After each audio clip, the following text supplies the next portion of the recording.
So for number 21, they give us a piecewise function, and they ask us to find the domain, the range, the intercepts in the graph. They also want us to determine if the function is continuous on its domain.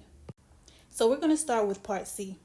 We're going to graph this function so we can see the other characteristics more clearly. So let's start by carefully sketching the coordinate plane.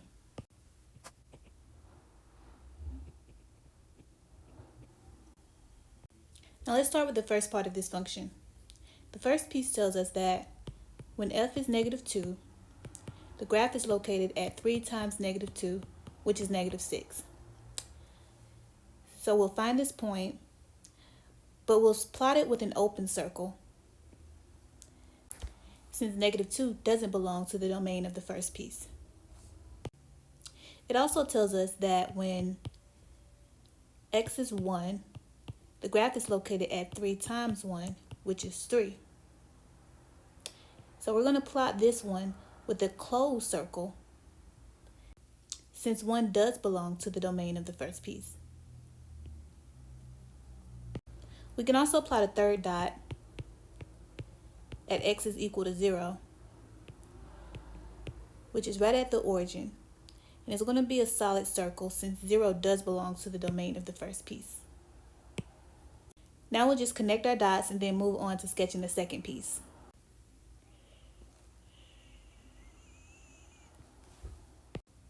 Now the second piece of this function tells us that when x is 1, our graph is located at 1 plus 1, which is 2. And this dot will be plotted with an open circle since 1 doesn't belong to the domain of the second piece. And to find the second point, we can use any input that's greater than 1. So let's do 2.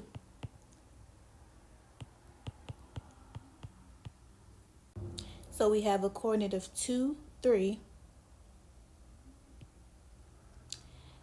That will be plotted with a closed circle since 2 is greater than 1, meaning it does belong to the domain of this piece. And now we can just draw a line through these two dots. And we know that this graph goes on and on for every x value greater than 1. And we know that it'll have a slope of 1 since this piece of the function is written in slope-intercept form, where the slope is represented by the coefficient of x. Now to find the domain, it helps to make a number line that goes from -infinity to infinity and plotting x based on what we know. So we know that x can't be -2, so we're going to plot that with an open circle. We're going to plot 1 with a closed circle because 1 can be included according to the first piece. And we know that x can be anything between -2 and 1, so we can shade this interval. We also know that x can be anything greater than 1, so we can shade this interval. So from there, we see that our domain is from -2 to infinity. And that makes sense when we look at our graph. Now in part B, they ask us to locate any intercepts. So we'll start with the x-intercept. We know that the x-intercepts are the points of the graph that will touch across the x-axis. And since every point on the x-axis has an output that's equal to 0, all we have to do is set our function equal to 0 and solve for x. But we have to do that for each piece and then test the point we get to see if it's in the domain of the associated piece. So let's start with this first piece. When we set it equal to 0 and then solve for x, we see that x is equal to 0. And since 0 does belong to the domain of this piece, it is our intercept. Now let's try the second piece. We'll set it equal to 0 and we'll solve for x. When we do that, we see that x is -1. But -1 does not belong to the domain of that piece, so it's not our intercept. So now that we see that our only x-intercept is 0, 0, let's move on to finding our y-intercept. Now the y-intercepts are the points where the graph will touch across the y-axis. And we know that every point on the y-axis has an input that's equal to 0. So all we have to do to find the y-intercept is evaluate f at 0 for each piece. So for the first piece, we see that at 0, f is equal to 3 times 0, which is 0. So a possible Y-intercept is 0, 0. And we'll evaluate f at 0 with a different color for the second piece so we can easily identify it. We see when we do that, we get 0 plus 1, which is 1. So 0, 1 is a possible intercept. Now all we have to do is test these points and see if they're included in the range of the associated piece. So let's start with the first piece. Since the domain of the first piece is from -2 to 1, we know that the range is from f of -2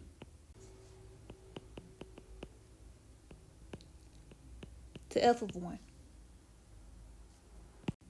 So we have to evaluate f at -2 and f at 1 for this piece. And when we do that, we see that the graph is located at -6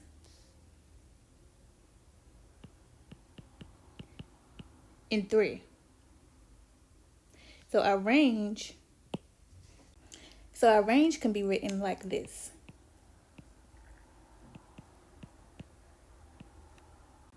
And since 0 is included in this range, we know that 0, 0 is one of our Y-intercepts. Now, since the domain of the second piece is all x greater than 1, the range is all f of x greater than 1, which can also be written with the y.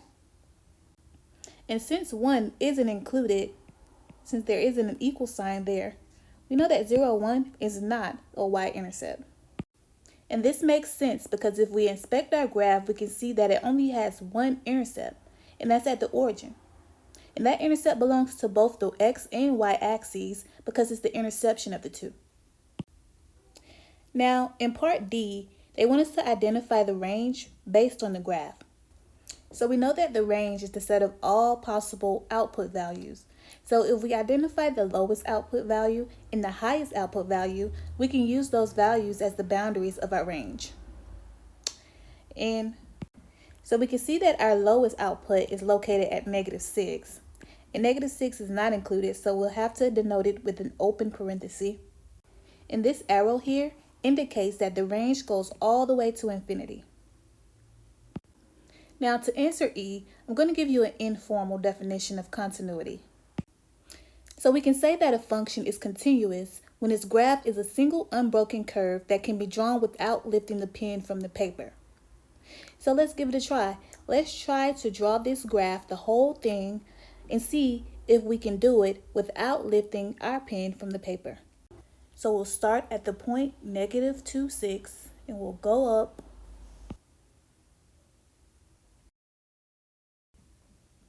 all the way until we get to the point 1, 3. Now to finish this graph, I would have to pick up my pen and hop to 1, 2, which means that this function is not continuous over its domain.